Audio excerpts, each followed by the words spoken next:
Everyone has their own reasons for buying an island, but it's usually to build a tropical paradise fit for a king. Endless white sand beaches, entire jungles, and the ocean all at your doorstep, and it really is all yours. Many of the world's wealthiest have splurged on larger kingdoms to use as a hideaway. Owning a private island not only provides privacy and peace of mind, but it also gives you status. The fascination with islands is called Islomania, and is definitely a purchase of passion. It allows owners to make their mark and have the prestige of doing something very few have done. Today we're going to look at a few billionaire-owned private islands, from secluded havens that have the security of a castle to tropical resorts. Richard Branson, Necker Island and Mosquito Island. The CEO of Virgin Group has an impressive portfolio of homes, yachts, cars, and planes, but why stop there? When you have a net worth of $4.1 billion, you're allowed to splurge on greater comforts. Necker Island is a 74-acre island in the British Virgin Islands, and it is entirely owned by Sir Richard Branson. It may be a private island, but it operates as a luxury resort with room for up to 30 guests and 6 children. But if you've got more family and want to bring everyone along, don't worry. The nearby Mosquito Island is owned by Branson and has room for 16 additional guests. But it's not all luxury and island fun. Necker Island is powered by a large array of solar panels, and they're working towards being entirely powered by renewable energy. The island contains a 10-bedroom Balinese-style villa at the top of the hill above the beach, offering unbeatable views of the ocean and the island. How much will a retreat on Necker Island cost you? Just a mere $102,000 per day. I mean, you are getting an entire island to yourself, but the cost also includes all the amenities, including a personal chef and a team of 100 staff members, not to mention unlimited drinks. He bought the island at the age of 28, just 6 years after starting the Virgin Group. It took 3 years and $10 million to transform this uninhabited island into a luxurious private island retreat. The resort features the finest materials money can buy, and you'll find Indian rugs, bespoke art pieces, and rare Brazilian hardwoods and antiques dotted around the resort. It currently runs at 80% renewable energy each day. Mark Zuckerberg, Kauai Island. It's no secret that Mark Zuckerberg values his privacy. In 2014, Zuckerberg bought a 750-acre property on the north shore of the Hawaiian island of Kauai. The purchase cost him $100 million, and it includes 2 separate parcels, so nobody would move in next to him. But his investment in Hawaii is what grabbed headlines. In fact, the Kahuena Plantation, a 357-acre former sugarcane plantation in Pila'abi. The area also has a working organic farm and a variety of crops like ginger and turmeric. But if you're hoping to book tickets to this island like you can for the others, we have some bad news. Beach, a 393-acre property with a white sand beach. According to the brochures of the island, the space is suitable for about 80 homes, but Zuckerberg said he plans to build just 1. It definitely doesn't get any more private than that. We don't expect he'll make a resort and invite anyone over anytime soon. His home will be about 6,100 square feet and have a security headquarters and key card access office point. Ted Turner, St. Philip's Island.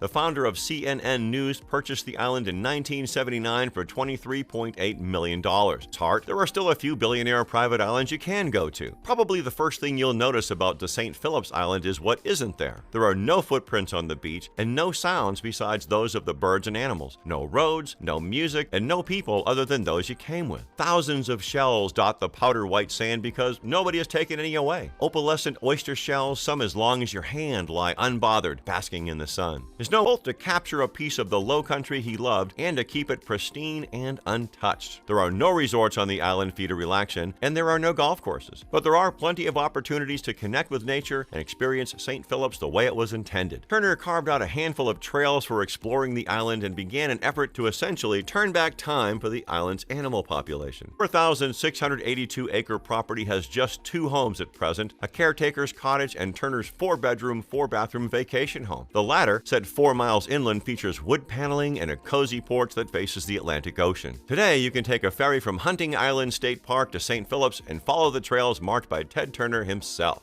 Dietrich Metsis, Laucala Island. If you're still raring for a resort getaway on a billionaire's private island, we got you covered. Dietrich Metsis, an Australian businessman and 49% owner of Red Bull, he contracted Lynn Hunt London and Scape Design to make the island a resort where celebrities and public figures could escape from the paparazzi. All PR is banned on the island, so there are very few images and videos of the space circulating on the internet. He bought Laucala Island for $13 million and put in an additional $30 million to transform it it into one of the world's most luxurious hideaways. Including 25 villas, every building got a full interior overhaul to give you the perfect idyllic South Pacific Island experience. Free-flowing shapes, soft curves, and thatched roofs make up your spacious villa. You have several private verandas and gardens with infinity-edge pools looking out over the most stunning view. Here, style and sustainability go hand in hand, from natural fibers and woods embedded into the design to wild orchids and organic produce grown right here on Laucala Island. And Henry Jarecki, Guana Island, an American academic, psychiatrist, and entrepreneur. Situated in the British Virgin Islands, Guana is entirely owned by Henry Jarecki. Spanning 850 acres and containing 7 beaches, Guana is one of the few private islands in its part of the world that's unspoiled and pristine. Majestic mountains, massive orchards, and breathtaking hiking trails all make up this jewel of the British Virgin Islands. There's no public bar, marina, or any commercial facilities on the island. That's how much they value privacy. The resort's muted elegance and promise of absolute seclusion have made it a favorite getaway for big names in art, literature, and politics. The hotel, established in 1934, is built of native stone and coral and takes advantage of the gentle trade winds and gorgeous views of the Caribbean and Atlantic, with the goal to maintain the island's historic style and ambience. Jarecki bought Guana in 1975 for $16.5 million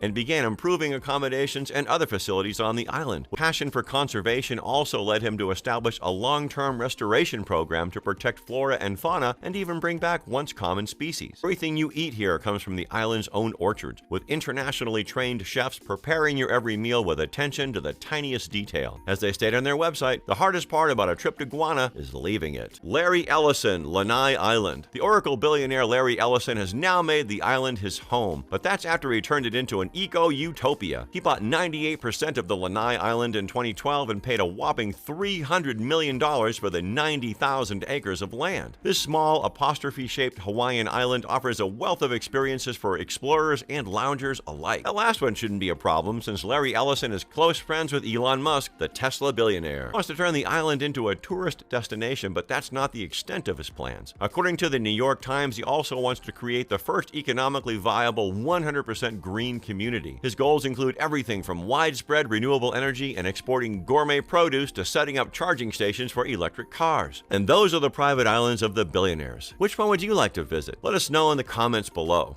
Thanks for watching, and we'll see you next time.